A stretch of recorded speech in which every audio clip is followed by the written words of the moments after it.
A couple of weeks ago, I dragged you down the regulatory rabbit hole of ERCOT's batch zero interconnection process for large loads. Then I gave you a regulatory reprieve with a light discussion on sodium batteries, but today we're going down another regulatory burrow. And again, this is related to large loads, aka data centers. Too bad, but it's got to be done. We'll be looking at the Federal Energy Regulatory Commission's, FERC's, show cause order under Section 206 of the Federal Power Act to each of the 6 regional grid operators under its jurisdiction, which directs them to justify or reform rules governing how data centers, manufacturing facilities, and other large energy users connect to the electric grid. Well, if you can get past your gleeful anticipation, let's jump in, and first, let's set the stage. Unless you've been under the proverbial rock for the past couple of years, you know that large loads, mostly data centers, are posing unprecedented challenges to many utilities and grid planners simply because they're A, huge, up to several gigawatts in some instances, or even more, B, desperate to connect to the grid, with at least one estimate that advancing a gigawatt of load by a year is worth about $7 billion in revenues, and C, characterized by a high degree of uncertainty as to whether or not all these projected loads will come to fruition. So-called phantom loads, projects that may never be built but they're in forecasts or interconnection queues, could be as much as 3 to 10x the actual number of projects that eventually find their way into the ground. Another issue, let's just discuss briefly, some of these data centers can be potentially highly destabilizing to the grid in 2 ways. First, because of the way chips process data in the large language models, they can really mess with the 60 hertz sine wave we all love, the so-called harmonics. And second, because if there are issues with power quality, like frequency and voltage, data loads can instantaneously come offline to protect their equipment and go to backup power. In Dominion a couple of years ago, a failed lightning strike arrestor led to 1,500 megawatts of load snapping instantaneously off the system, resulting in an overfrequency event that jeopardized the grid. It's happened since then both there and multiple times in Texas, and the North American Electric Reliability Corporation, NERC, recently issued a rare Level 3 warning about this and discussed the need for ride-through capabilities to be created. Okay, so all this stuff is messy and detail-laden, but assume you're still with me. Let's get into the FERC show cause orders related to the grid and specifically to interconnections. It informs each of the 6 ISOs and RTOs, so that's PJM, MISO, SPP, CAISO, ISO New England, and New York ISO, and relevant transmission owners, that they have 60 days to either justify why their current tariffs remain just and reasonable without provisions tailored to large loads, or to file tariff changes that address the issues the Commission has identified. And that's the traditional guiding principle for FERC, what's just and reasonable. So this action was taken in response to an October 2025 Department of Energy initiative to address the rapid growth in AI data centers and advanced manufacturing loads.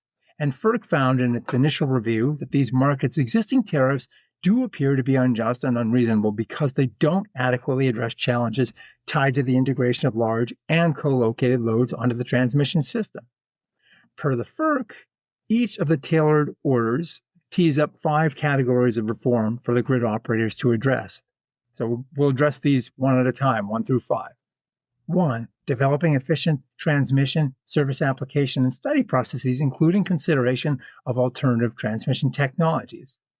The traditional process of interconnecting to the grid takes years to process, and that's at odds with the data center's rapid build-out timelines and opportunity costs we discuss. So FERC is seeking a more efficient transmission application and study process, and it's also telling the grid operators that they have to evaluate grid-enhancing technologies, so-called GETs. Those maximize the existing grid's capacity rather than always defaulting to slow, multi-year physical upgrades. These are things like topology flow optimization, moving power more efficiently across lines, or dynamic line rating, where if it's a colder or windier day, you can just move more power across a line that otherwise has a static rating. But crucially, FERC isn't mandating that the grid operators use these new technologies, and in my view, that's a mistake. These are already well known and well demonstrated in multiple markets. And we keep doing this pilot nonsense, and it's time to get serious on this, especially when new transmission takes so long. We look at the SunZ line that just got completed, connecting New Mexico to Arizona. That was 17 years in the making. And last week in Texas, their transmission expansion plans for the 765 kV line build out there, those have now been heavily opposed by landowners, and the PUC is contemplating delays in that particular instance. So we got to get moving on that. 2, preventing cost shifting and requiring transparency into transmission costs. A huge area creating political tension is this impact of new large loads on rates, on everybody's rates. In other words, who will pay for these massive new upgrades, especially in an era of rising supply chain costs? FERC is looking for more cost transparency, with grid operators having to identify how these associated infrastructure costs are identified and allocated to prevent cost shifting to other parties. 3, accommodating co-location agreements and behind-meter generation. So a lot of these data centers are now frequently bypassing the grid because they can't get the power fast enough, and they're co-locating data centers with power plants behind the meter. Just this week, Chevron and Microsoft announced a 2.67 gigawatt on-site deal in Texas, with most of that from large GE Vernova turbines and some additional capacity supplied by reciprocating engine turbines. The potential surplus energy in the future could be sold to the grid. So these co-location arrangements get sticky because the on-site gen may not run all the time. Among other things, they go down for maintenance or there are occasional unexpected outages. And if the grid jumps in and provides needed capacity, the question is, how much should the data centers pay for that privilege? And how much should they be compensated when they export power to the grid, like Chevron says it's going to do? Grid operators are going to have to develop clear procedures for these configurations while maintaining grid reliability. The fourth one, providing new transmission services for flexible large loads. So many large loads don't operate at 100% capacity 24/7, and some of them may be able to flex, either with software that helps them change the operations, or they can shift compute to another location, and also many of them are putting batteries on site so they can essentially go off-grid and take power from the batteries. So FERC is asking grid operators to develop new transmission services for these flexible large loads that can manage their demand, supporting reliability in exchange for optimized rates. And fifth and last, developing a process to study generating facilities that serve electrically proximate large loads. New large loads located near existing generation assets can change local power flows. Power flows on the path of least resistance. So if you plunk in 1,000 megawatts of new load somewhere, that can change the power flows. So FERC wants a transparent process to study how these generating assets that serve nearby large loads would affect local grid stability and make sure it isn't unduly affected. Also, within just 30 days, each one of these entities must submit a detailed report outlining ways in which the grid operator will ensure that sufficient generation is available to serve both existing and new large loads. And good luck with that. We've already seen the challenges that PJM and others are facing. Each of the ISOs got its own show cause document addressed specifically to its region and will have the ability to create its own tailored plan, but the gist is the same. Get moving on this stuff. And that time frame is pretty short, but there are examples from other locations to choose from. For example, Texas just started moving ahead on its batch zero interconnection process, whereby they put all large loads into a single batch for study with respect to impacts on transmission costs and grid reliability.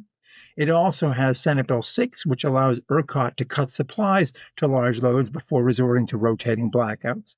And next door, the Southwest Power Pool has its high-impact large load process that expedites interconnection for loads that can be interrupted. And then there are the various utility tariffs around the country, dozens of them, that are being implemented to protect ratepayers from the cost of adding new infrastructure with take or pay provisions and other things.